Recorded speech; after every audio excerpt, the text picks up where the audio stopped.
And as you probably got the message, we are recording this webinar today, and you will have access to the recording after the webinar is finished as well. All right, so that was 2 minutes, so let's get started.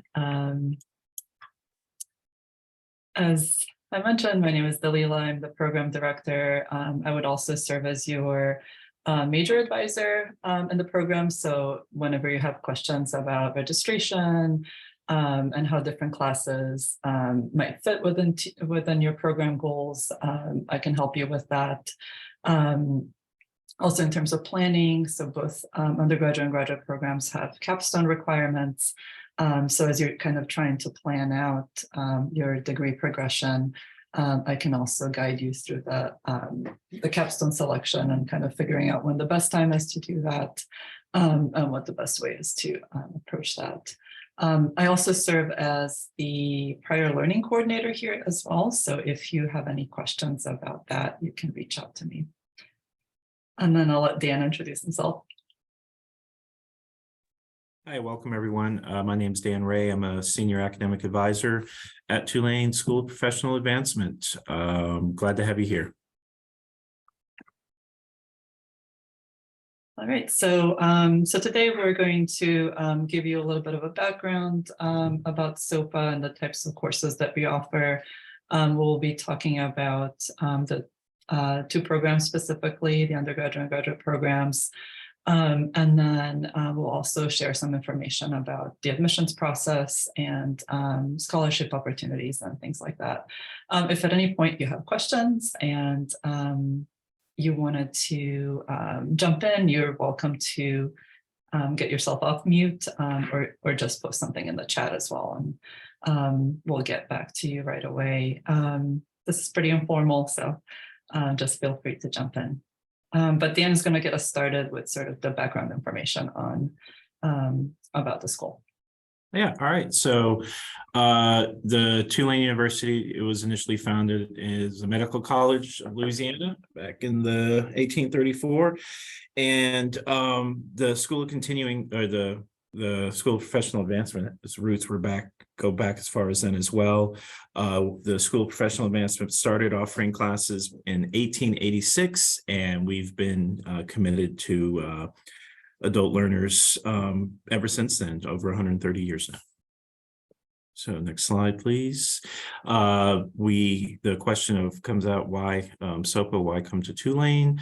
A number of different factors exist for that. The first is the depth in online courses. We are one of the leading schools at Tulane as far as development of our online programs goes.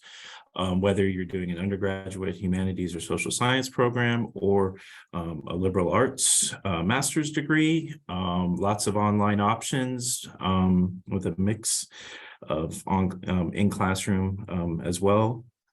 Our programs and faculty, a lot of our faculty are award-winning faculty, and not just the humanities and social sciences program, but across our entire school. They've won several awards, and they all kind of teach in the fields that they work in, so they can bring a lot of knowledge firsthand directly into the classroom or directly into the online classroom for that matter. We have a great student support system network set up here with a bunch of different options for students. No matter if you're an undergraduate student or a graduate student, or if you're a completely remote student, you will have access to all the same things that other students at Tulane have access to. And our affordability and flexibility is another factor why people choose SOPA. Our tuition we have is a reduced tuition rate compared to the regular full-time Tulane, and mimics with other four-year schools in Louisiana like UNO and LSU. If not, it's a little cheaper. We don't have all the extra fees attached to things as well. Flexibility, again, is because we have these online courses and we cater to working adults for the most part, We have a lot of courses that are taught in the evenings for our program. So if you're coming in for undergrad or grad, you will either be able to take, fully online classes that meet once a week at night. And we also have a lot of classes now, due to popularity, that are meeting on Zoom at night. So you just basically need a computer to be able to access those. And finally, Tulane, the name is, has a lot of clout. If you have a Tulane degree, it shows, it attracts employers, it's on your resume, that is, the name speaks for itself. And the online learning at SOPA, is this something you're going to do, Dalila? Because I don't think I've done a lot of this online thing here. I can go through this, yeah. Okay, sure. And then just let me know for the next one. Sorry, I haven't done a webinar in a while. No worries. I'm a little rusty today. So. Yeah, these are new slides. So the online learning at SOPA is pretty unique, and we were really kind of ahead of the times even before the pandemic started, in terms of the development of online classes. We have a whole team here at SOPA that helps faculty develop classes that are interactive and highly engaging, and also relevant to the different programs that are offered. A lot of times you will have opportunities to engage with topics that are either based on real world events or that are designed specifically to illustrate real world examples. And a lot of courses will also allow you access to professionals in the field. And particularly at the undergraduate level, as you have the opportunity to take classes from different areas of study, you will be able to engage with representatives for different fields as well.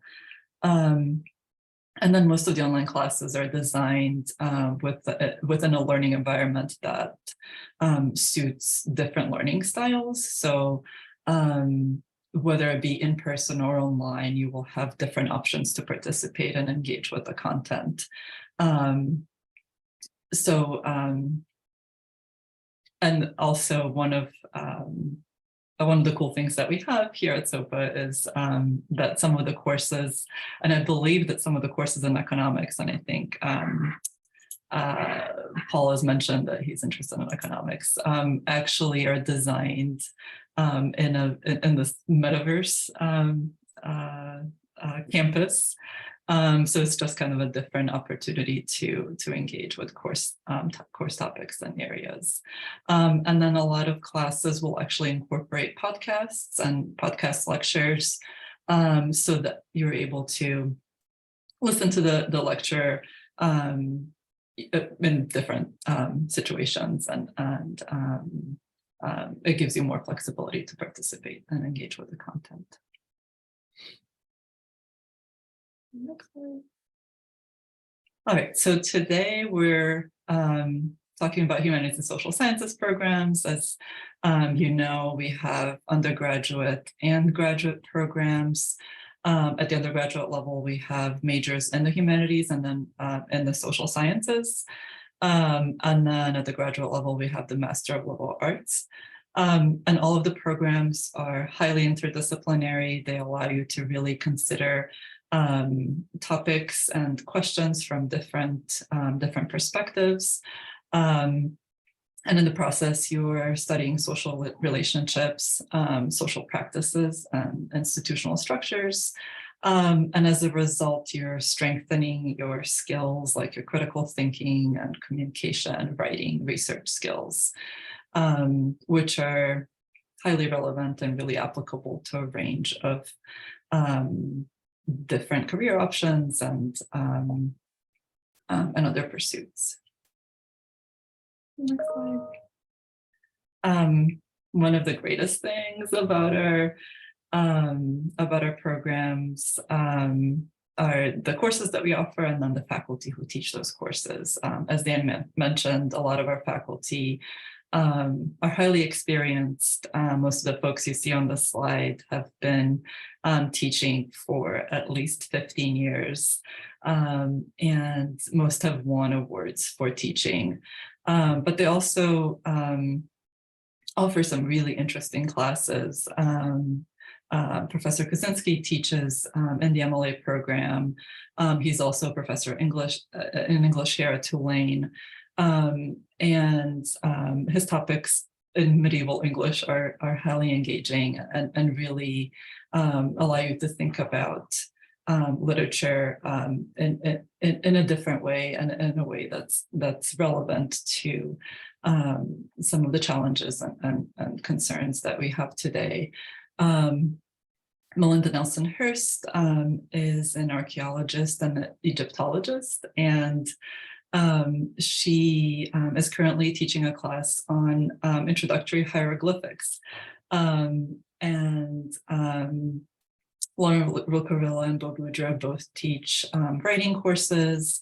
The classes are designed to be really highly engaging, but also relevant to working adults, and they're also very supportive of adults who are coming back to school after being out for a while, so that their approach is really individualized and supportive. And then Professor Ivester is an urban sociologist and teaches a range of classes on urban inequality, gentrification, and sociology of tourism, which again are really popular and relevant topics to both New Orleans, but then also in the broader context of the United States. And then, so we'll talk a little bit about the Master of Liberal Arts. As mentioned, the program is very interdisciplinary. And it's also super flexible. So what's really excited about this program is that you have the ability to take courses from different areas in liberal arts and create an individualized plan of study that aligns with your interests and your professional goals. So in the process, you are taking 10 courses, which culminate with a capstone. But you also have the opportunity to do a thesis. So you sort of have a choice at the end of how you want to bring everything together. The course offerings range in topics from history, literature, philosophy, political science, sociology. And you also have the option to take any graduate level course in the School of Liberal Arts. So the courses that are offered through SOPA are offered in the evening. The School of Liberal Arts courses, graduate courses, are offered typically during the day, but you do have a broad range of options there. And the next slide.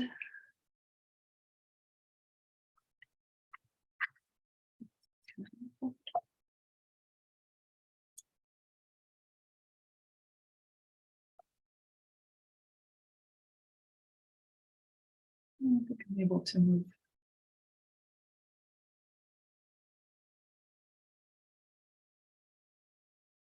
Could we have the next slide? Thank you. And at the undergraduate level, we have 2 degrees, one in humanities and one in social sciences. Like the graduate degree, both of these programs are also very multidisciplinary and also very flexible. I'm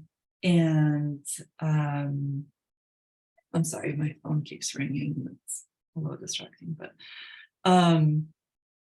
and in both of the areas, you are studying complementary fields. So in the humanities, you will be studying things like English literature, religious studies, linguistics, music, visual and performing arts, and philosophy. And in the social sciences, you're more focusing on the cultural, economic, and political and historical aspects of societies. And courses that are available include topics in anthropology, geography, Latin American studies, sociology, political science, economics, and other related fields.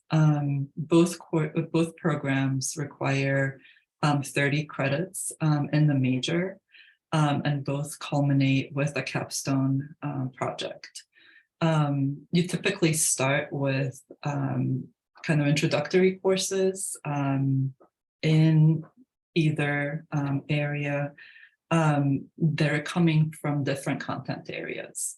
And then you're also required to take an introductory course in the foundations of social sciences or the foundations of humanities, which are really helpful in sort of setting kind of the stage for your degree program, and also exposing you to different content options so that you can better explore where your interests lie, so that you can kind of focus in on those interests as you build your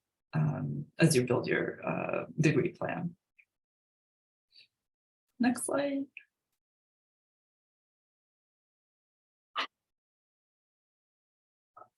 And then, as I mentioned, through really any of these degrees, you're developing skills that are highly transferable and highly valued in a range of professional settings. So while you might not be applying the specific content areas, for example, your hieroglyphics class might not be directly relevant to a professional position, the skills you develop in that class, so your writing skills and your research skills and your ability to really critically think and decode and kind of figure out the problems becomes relevant and applicable in a range of different career fields. So most of our graduates have really taken positions in a really broad range of careers, including business, education, arts, consulting, public relations, public policy, nonprofit management, as well as different writing careers. Next slide. Okay, and I will briefly talk about the credit for prior learning options that we have. And then if you have specific questions, or if this is something you wanted to pursue further, feel free to reach out to me and we can talk more. But this process is generally designed for folks who have significant work or community experience. And you are able to earn credit toward your bachelor's or master's degree. We actually don't have that many options for the MLA, but there are options at the undergraduate level and other applied programs that we offer as well. And so credit for prior learning can be awarded for any type of learning that you've done outside of a classroom. So your work experiences, community service, and military training would fall under that. For undergraduate students, you can receive up to 24 credits through this process, and graduate students can receive up to 6 credits. And undergraduates can receive credits through portfolio assessment, which is a way to demonstrate your knowledge through a written narrative, which is then assessed by a faculty member here at SOPA. And then you also have opportunities to do exams. So there are standardized exams and introductory course topics like Introduction to World History or accounting. So you may be able to take those tests and then basically earn credit for equivalent courses. And then we also award credit for military training. For graduate students, the only option you have is portfolio assessment, and you can earn up to 6 credits through that. All right, next slide, and I think I am handing it over to Dan to talk more about student support and success as well as admissions. Great. All right. Yeah, so back to student support and success. Each student will have their own academic advisor, dedicated to them for the duration of their time at the school, from whenever you first start until hopefully the very end when you finish. We will be there kind of as your guide all along the way, as your go-to person for virtually everything or questions where you don't know who to ask, then you ask your academic advisor that. You'll get a separate financial aid advisor if you are using financial aid, but otherwise we will be your go-to person for all matters in getting you to walk across that stage, graduate, so on and so forth. Expert faculty, we discussed both. Our faculty are great, and I've had faculty in some of the programs I advise offer their students jobs once they graduated. So there's a lot of great, which leads into the networking part. There's a lot of great networking opportunities. We have a great career advisor too. She sends out a lot of network opportunities. And just, whatever is going to benefit you, and in any shape, form, fashion, just about that the school will, we will make that happen. We've had quite a few speakers come in from different fields in the industry to talk jobs, to talk careers. Our career advisor helps with resumes and everything like that, interview questions, all these things. She's great. Her name's Susan. Has been very helpful for our students. There's also an undergraduate class that one of our older career advisors teaches, a career success strategies class that I've had several of my undergraduate students take at the end of their academic career. You can take it at any point, really, but it's a beneficial elective to help you with all those kind of career-related questions, scenarios, and how to network, and LinkedIn and all those things are great to have and to utilize.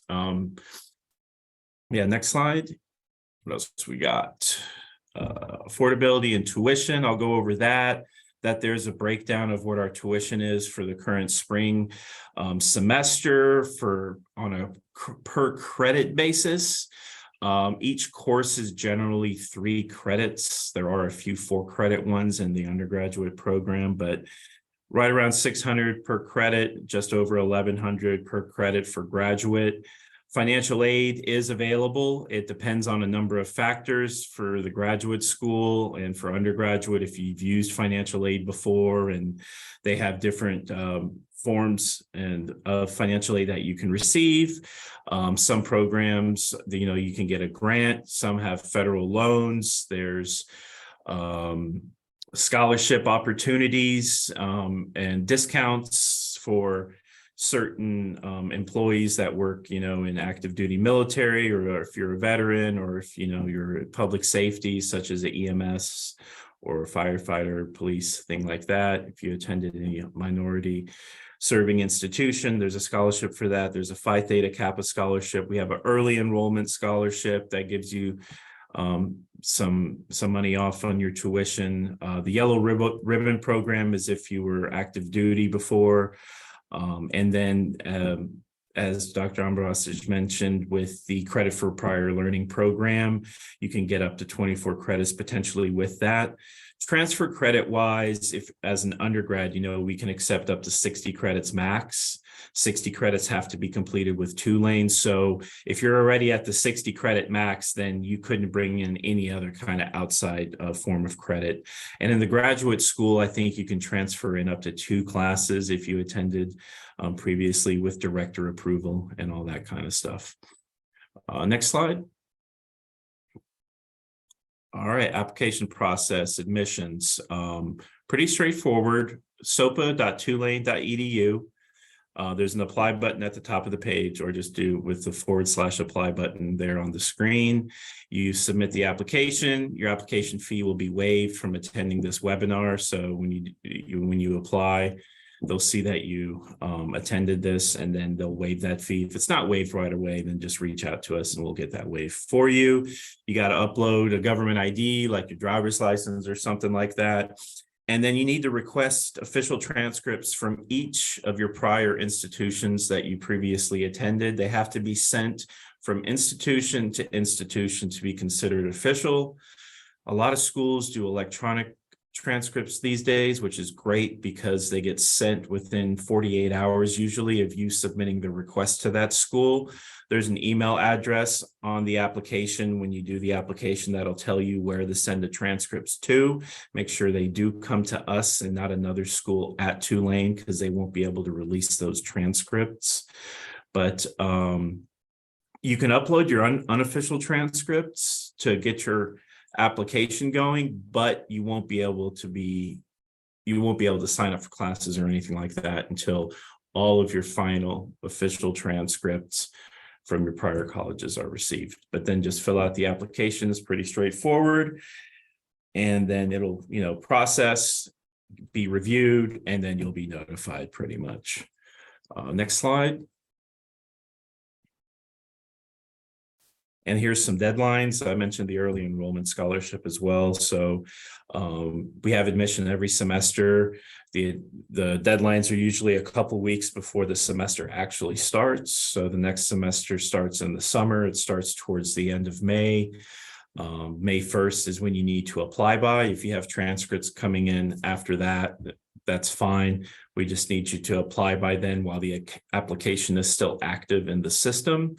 And then if you do apply and you do enroll prior to those deadlines, then you'll get the early enrollment scholarship as well, which will then automatically be credited back to your account. I think usually by the time the semester actually starts. But those are the other application deadlines there, pretty straightforward. Next slide. All right, that's it. I'll give it back to Dr. Amarbasic. If you have any questions, then just feel free to let us know. Thanks, Dan, and thanks again for joining us today and taking some time to learn about these programs. If you have any questions, we can take those now, either through chat or if you want to take yourself off mute.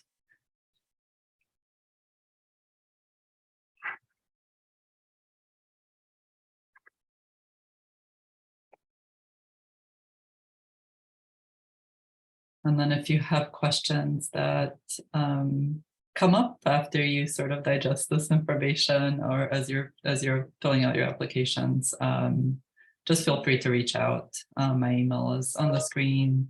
It's just dalila@tulane.edu, and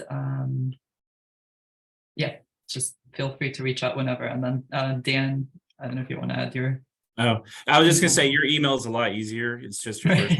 So I'm jealous. If they have a Dan at Tulane, I'd love that. But I'm just please reach out if there's any questions, because like I said, like us as advisors, I get all sorts of questions, and I get asked so many different things. And just from having been an advisor, not just here for almost 7 years now, but in the past, I've been asked a lot of things, so I can always kind of guide somebody into the right direction or steer them to who they need to speak with, or I may know the answer a lot of times already about stuff. So you can give us a call or email us, and I'll be happy to answer any questions that come up. Don't hesitate to reach out.